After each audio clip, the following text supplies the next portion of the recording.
అందరికి నమస్కారం. భారతదేశంలో అతిపెద్ద విమాన ప్రమాదం జరిగిందా అంటే, విమానయాన వర్గాలు అవునన్న సమాధానాన్ని ఇస్తున్నాయి.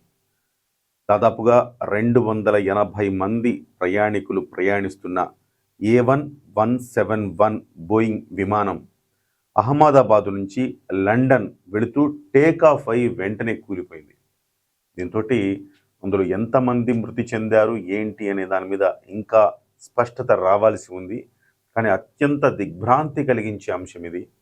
దీనికి సంబంధించి ఇప్పటికే హుటాహుటిన రామ్మోహన్ నాయుడు సంఘటనా స్థలానికి వెళ్ళారు. దేశం యావత్తు దీని మీద దిగ్భ్రాంతి వ్యక్తం చేసింది. అసలు ఏం జరిగింది అంటే, టేక్ ఆఫ్ అయ్యే సమయంలో ఈ రకంగా జరగటానికి కారణం ఏంటి? అలాగే ఈ విమానంలో ఎవరెవరు, ఎంతమంది ప్రయాణికులు ఉన్నారు, ఎంతమంది సిబ్బంది ఉన్నారు, అసలు ఈ ఘటన ఎలా జరిగిందన్న అంశాలు ఒకసారి మాట్లాడదాం. మనతో పాటుగా ప్రముఖ రాజకీయ విశ్లేషకుడు చందు శ్రీనివాస్ గారు ఉన్నారు. నమస్తే అండి. నమస్కారం అండి. సార్, ఒకసారి విజువల్ ప్లే చేసి చూద్దాము, ఎట్లాంటి విమాన ప్రమాద ఘటన ఎలా జరిగింది. చూస్తున్నారు కదా, విమానం టేక్ ఆఫ్ అయింది. టేక్ ఆఫ్ అయిన తర్వాత ఇది సీసీ కెమెరా విజువల్ దూరం నుంచి టేక్ ఆఫ్ అయిన తర్వాత ఇమ్మీడియట్గా కుప్పకూలిపోయింది. కొన్ని క్షణాల వ్యవధిలో కుప్పకూలిపోయింది. అయితే కుప్పకూలగానే ఒక్కసారిగా బీభత్సమైన మంటలు పైకి చెలరేగాయి. చూశారు కదా, ఒక బాంబు విస్ఫోటనం చెందితే ఎలా ఉంటుందో అలాంటి దృశ్యాలు, భయానకమైన దృశ్యం మనం చూస్తా ఉన్నాం.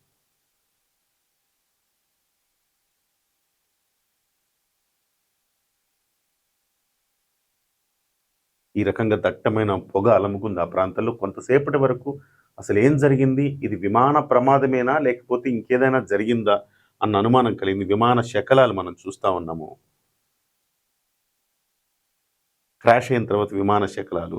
ఇదే airport, Sardar Vallabhbhai international airport. ఇది అహ్మదాబాద్ నుంచి లండన్ వెళ్ళే విమానం ఈ ప్రమాదంలో చిక్కుకుంది.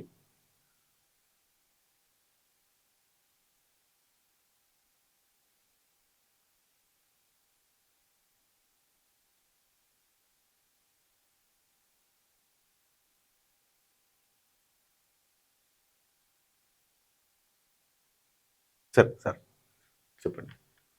అది నిజంగా ఇది దేశ చరిత్రలోనే అత్యంత దురదృష్టకరమైన సంఘటన. అందుకే చనిపోయిన వాళ్ళ ఆత్మకి శాంతి కలగాలని మనం కోరుకోవాలి. వాళ్ళ కుటుంబాలకి కిరణ్ టీవీ సాక్షిగా ప్రగాఢ సానుభూతి తెలియజేయడం. ఎందుకంటే మొన్ననే భారతదేశం బాగా ఆర్థికంగా అన్ని రంగాల్లో ఫాస్టెస్ట్ గ్రోయింగ్ ఎకనమిక్ కంట్రీగా రూపాంతరం చెందాం.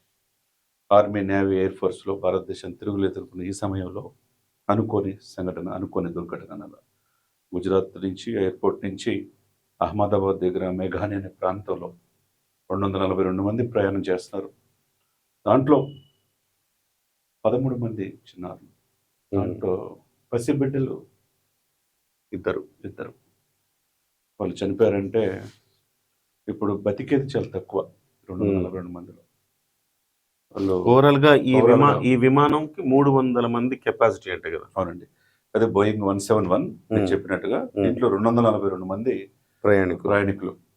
దాంట్లో బ్రిటిషర్స్ 53 మంది ఉన్నారు.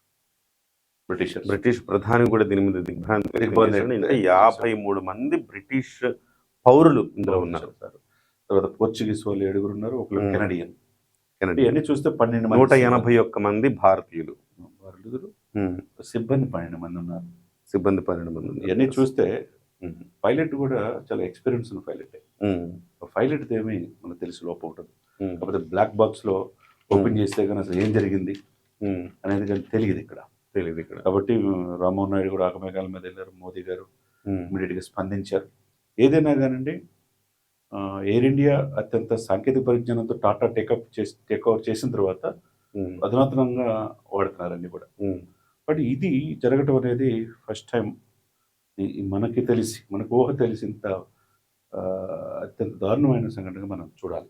ఎందుకంటే ఫాస్టెస్ట్ గ్రోయింగ్ గుజరాత్ అభివృద్ధి చెందింది. గుజరాత్ నుంచి ఎక్కువగా పటేల్స్ ఫ్యామిలీ దాదాపు దాంట్లో 17 మంది ఉన్నారు. పటేల్ అని ఇంటి పేరు వెనుక ఉన్నవాళ్ళు. బట్ వ్యాపార రీత్యా వీళ్ళు గుజరాత్ నుంచి బ్రిటన్లో స్థిరపడిన వాళ్ళు చాలా మంది ఉంటారు. అటువంటి వాళ్ళు ఇప్పుడు ఈ రోజు జరిగిన సంఘటన ఏదైతే ఉందో ఇంకా పూర్తిగా తెలియలా.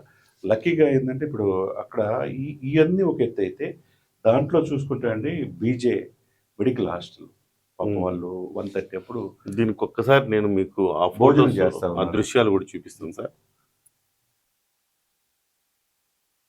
వాళ్ళు కూర్చున్నట్టుగానే సజీవితం. మెడికల్ పీజీ స్టూడెంట్స్ హాస్టల్ ఇది.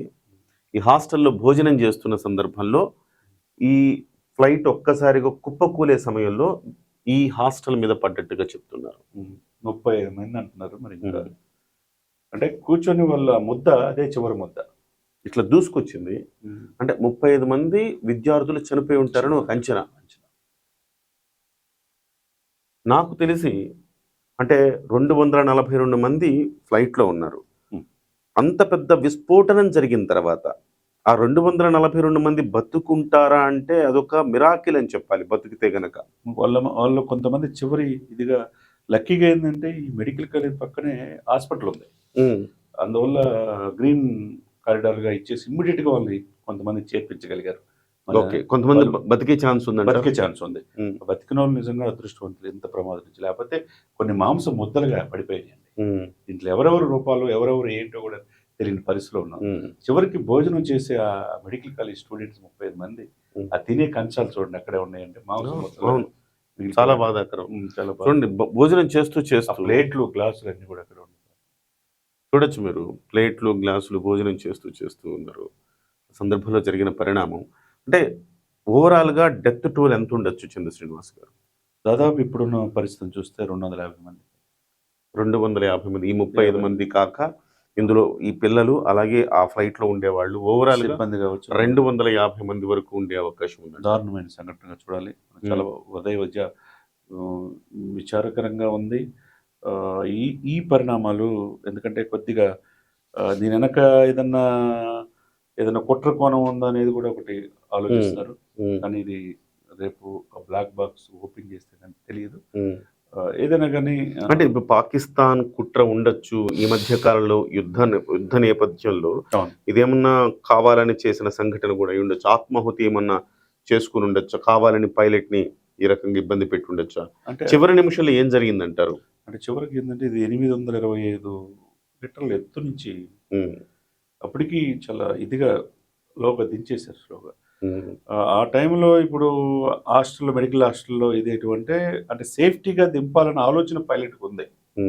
కానీ ఏం జరిగింది, ఎందుకు ఇట్లా జరిగింది, ఆయన చివరిలో ఆయన సమాచారం ఎందుకు తీసుకోలేకపోయింది అనేది ఇంకా అందుబాటులేదు. అంటే చివరిలో ఫ్లైట్ అసలుకి ఫ్లైట్ టేక్ ఆఫ్ అవ్వంగానే అక్కడి నుంచి సో సాంకేతికంగా దానికి రాడార్ వ్యవస్థలో దానికి లింక్ కట్ అయిపోయింది. కట్ అయిన తర్వాత ఇమ్మీడియట్గా అక్కడున్న పైలట్ మేడే మేడే మేడే అని 3 సందర్భాల్లో అన్నారు, 3 సార్లు అన్నారు. అంటే మేడే మేడే అంటే అత్యవసర పరిస్థితి, డిస్ట్రెస్ కాల్ అంటారు దాన్ని. అంటే మాకు సహాయం చేయండి, మాకు సహాయం చేయండి, మాకు సహాయం చేయండి అని ఒక అర్థంలో వేరొక లాంగ్వేజ్లో అది అర్థం, అది ఆ కోడ్ని వాడుతూ ఉంటారు. ఆ కోడ్ మేడే మేడే మేడే అన్నారు అనమాట.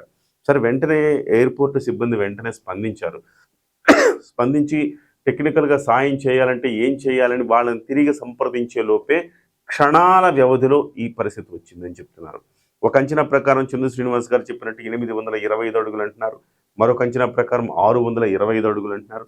ఏదేమైనా ఒక 600 నుంచి 800 అడుగుల మీద నుంచి అక్కడ సిగ్నల్ కట్ అయిపోయింది. అంటే టేక్ ఆఫ్ అయిన తర్వాత 600 నుంచి 800 అడుగుల పైకి వెళ్ళగానే సిగ్నల్ కట్ అయిపోయింది. సిగ్నల్ కట్ అయిపోగానే వెంటనే ఏం చేయాలో పైలట్కి అర్థం కాలేదు. అర్థం కాక వెంటనే మేడే మేడే మేడే అన్నారు. చంద్ర శ్రీనివాస్ గారు చెప్పినట్టుగా పైలట్ సుమిత్కి దాదాపుగా 8200 గంటలు ఫ్లైట్ నడిపిన అనుభవం ఉంది సుమిత్కి. అదే సమయంలో కో పైలట్కి 1100 గంటలు ఫ్లైట్ నడిపిన అనుభవం ఉంది. ఆ విమానం కూడా A1171 విమానం. దీని మోడలు సక్సెస్ఫుల్ మోడలు. దాదాపు 11 ఏళ్లుగా ఈ విమానం సర్వీస్లో ఉంది. సో ఎటు చూసినా విమానం చాలా పవర్ఫుల్, చాలా క్వాలిటేటివ్ విమానం. పైలట్ చాలా క్వాలిటేటివ్ పైలట్. సో కో పైలట్కి మంచి అనుభవమే ఉంది. సో అంటే అన్ని రకాలుగా ఎటువైపు చూసినా ఎక్కడ కూడా మనం దీన్ని అనుమానించలేని స్థితిలో ఉంది. కానీ అయినా ఎందుకు జరిగింది? పక్షి ఢీకొనడంతో జరిగింది అని కొంతమంది విశ్లేషణలు చేస్తున్నారు. అంటే పక్షి ఢీకొనడంతో సిగ్నల్ కోల్పోయిందని. కానీ పక్షి ఢీకొంటే సిగ్నల్ కోల్పోతే వెంటనే ఇలా జరుగుతుందా అన్న అనుమానం కూడా ఉంది. ఏదేమైనా చందు శ్రీనివాస్ గారు, ఇది అత్యంత దారుణమైన దుర్ఘటన ఇది. దాదాపు 250 మంది ఒక ఫ్లైట్ యాక్సిడెంట్లో టేక్ ఆఫ్ అవుతుండగా చనిపోయారంటే ఇక్కడ టెక్నికల్గా ఎక్కడ లోపాలు ఉన్నాయి, అసలు ఎవరిది లోపము, దీని వెనక కుట్రకోణం ఉందా, ఇవన్నీ కూడా ఆలోచించి దీని మీద చర్యలు తీసుకోవాల్సిన అవసరం ఉంది. కానీ ఇప్పటికిప్పుడు దీని మీద నష్ట నివారణ చర్యలు చేపట్టే ప్రయత్నం అయితే ప్రభుత్వం చేస్తూ ఉంది. హుటాహుటిన రామ్మోహన్ నాయుడు వెళ్ళారు. సో ఇతర మంత్రులు అమిత్ షా లాంటి వాళ్ళందరూ కూడా ట్వీట్ చేశారు. సో వెంటనే అక్కడికి సహాయ చర్యలకు వెళ్తున్నామని చెప్పారు. ప్రధాని నరేంద్ర మోదీ దిగ్భ్రాంతి వ్యక్తం చేశారు. అలాగే చంద్రబాబు నాయుడు గారు దీని మీద దిగ్భ్రాంతి వ్యక్తం చేశారు. అలాగే పవన్ కళ్యాణ్ గారు కూడా ట్వీట్ చేశారు. దేశం మొత్తం కూడా ఒక్కసారిగా ఒక షాక్ గురైన పరిస్థితి అని చెప్పాలి. ఇంకొకటి అండి కిరణ్ గారు, దీంట్లో గుజరాత్ మాజీ ముఖ్యమంత్రి విజయ్ రూపానీ ఉన్నాడు. 12వ పేషెంట్ లిస్ట్ లో వచ్చింది ఆల్రెడీ. 12వ పేరు ఆయనదే. సీట్ వారీగా కూడా అంత డీటెయిల్స్ వస్తూ ఉన్నాయి. 12వ పేరు చందు శ్రీనివాస్ గారు చెప్పినట్టుగా విజయ్ రూపానీ, ఆయన ముఖ్యమంత్రిగా పనిచేశారు. చాలామంది చందు గారు చెప్పినట్టుగా చాలామంది చాలా హైఫై పీపుల్ ఉన్నారు ఇందులో. అంతా కూడా విమానంలో చాలా పెద్ద పెద్ద వ్యాపారస్తులు, పెద్ద పెద్ద కుటుంబాల వాళ్ళు ఇందులో ఉన్నారు. సో ఏదేమైనా ఇలాంటి దుర్ఘటన జరగడం చాలా దారుణమైన అంశం. కానీ దీని వెనుక ఏముంది అనేది నిశితంగా పరిశీలించాల్సిన అవసరం ఉంది. నిజంగా ఇది ఉగ్రవాద కుట్రనా, లేకపోతే కేవలం ఇది ఒక సాంకేతిక లోపంతో జరిగిందా అన్నది మాత్రం ఖచ్చితంగా దీని మీద అంచనాకు రావాల్సిన అవసరం ఉంది. సో భగవంతుని ప్రార్థిద్దాం. వాళ్ళ కుటుంబాలన్నిటికి కూడాను సాంత్వన చేకూర్చాలి, వాళ్ళ కుటుంబాలకు ధైర్యం నింపాల్సిన అవసరం ఉంది. సో అలాగే ఎవరైతే క్షతగాత్రులతోటి ప్రాణాలతో బయటపడ్డారో వాళ్ళందరినీ కూడా ఇమ్మీడియట్గా వాళ్ళకి చికిత్స అందించి వాళ్ళ ప్రాణాలు కూడా కాపాడాల్సిన అవసరం ఉంది. ఎప్పటికప్పుడు కిరణ్ టీవీలో దీనికి సంబంధించిన అప్డేట్స్ కొనసాగుతూనే ఉంటాయి.